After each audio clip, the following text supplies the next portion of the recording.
There may be a chance that the competing demands and needs of the four main industries in the Hunter Valley, coal mining, winemaking, the thoroughbred industry and tourism, will eventually be resolved. But recently there's been growing dismay as the mining sector just keeps growing through increasing demand. There's a fear the foreign hunger for coal and the rapid expansion of mining could threaten the reputation of the Hunter's world-famous wines and the future of the multi-million-dollar thoroughbred industry, and that would ultimately have a flow-on effect in the tourism industry. Stephanie Kennedy reports from the Upper Hunter. It's pruning season in the Hunter Valley, where some of the world's most famous grapes grow. And then once we've done A1 and 2 on the flat, I think we'll get you to do D7 up here.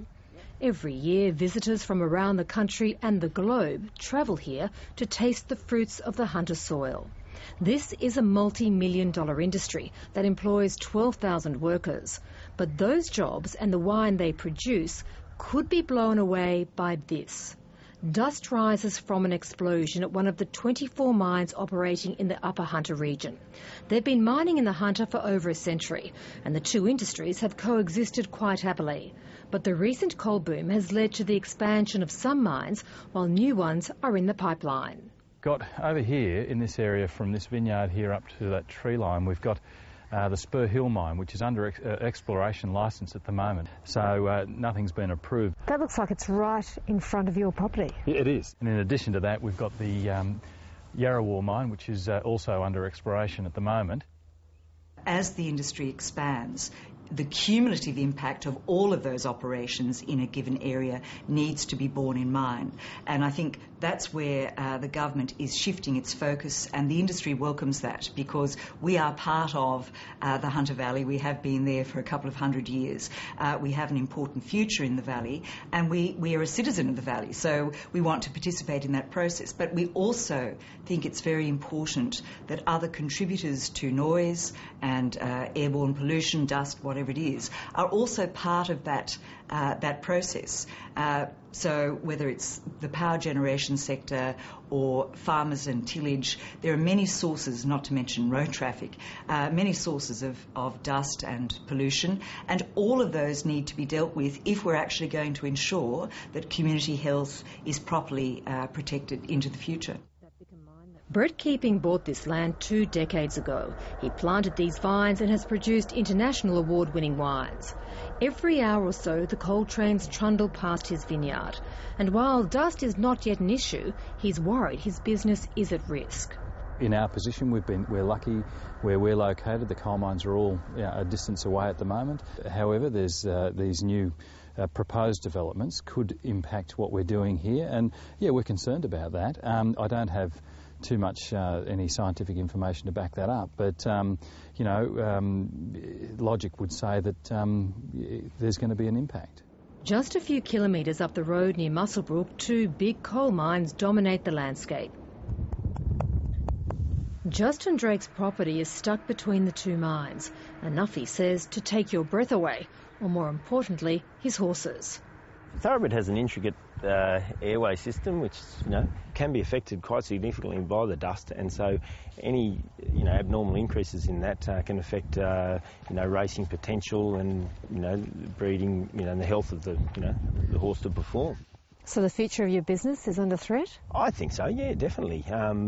People are going to be averse to, investing, hundreds of thousands up to millions of dollars on horses, that is a chance to be, significantly affected by dust. This is the second biggest breeding area for thoroughbreds in the world.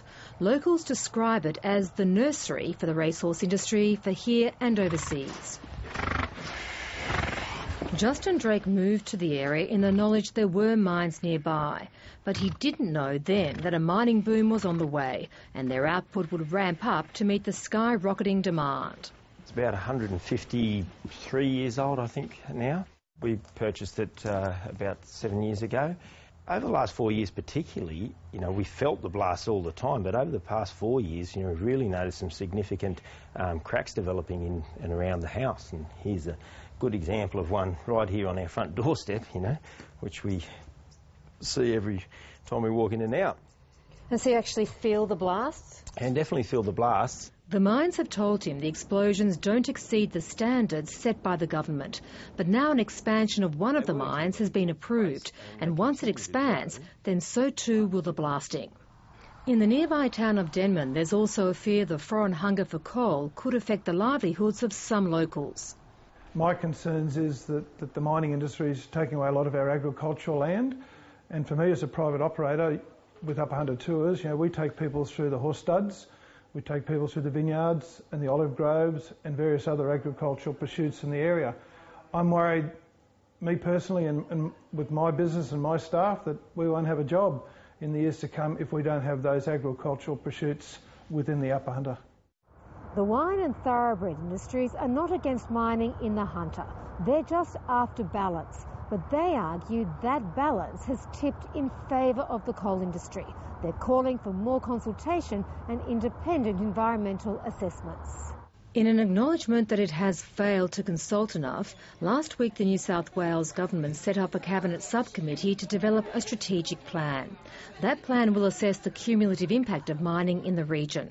We've been calling for that kind of a whole-of-government strategic approach, which involves all of the stakeholders. So, the government has set a fairly ambitious target in terms of coming up with a plan for the coal industry across the state, but clearly that's primarily the Hunter Valley, because that's our biggest production area, which they want to have passed through Cabinet before the end of this year. The head of the New South Wales Minerals Council, Dr Nikki lives 3 kilometres from a mine in the Hunter. She hopes the government's more consultative approach will demystify and debunk what she describes as myths about mining.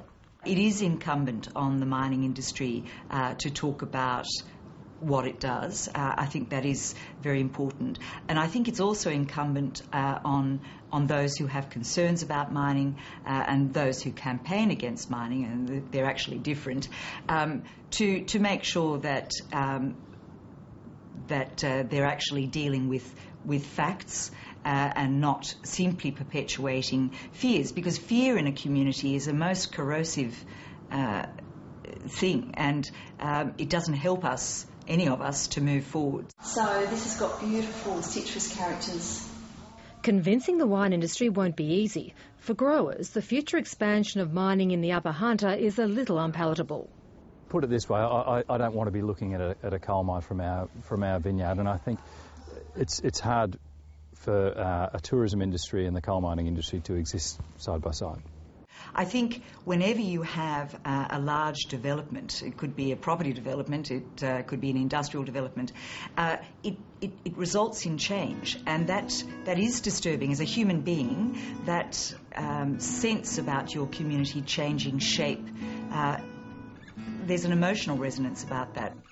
With so much at stake on both sides, the government has a high wire balancing act it can't afford to get wrong.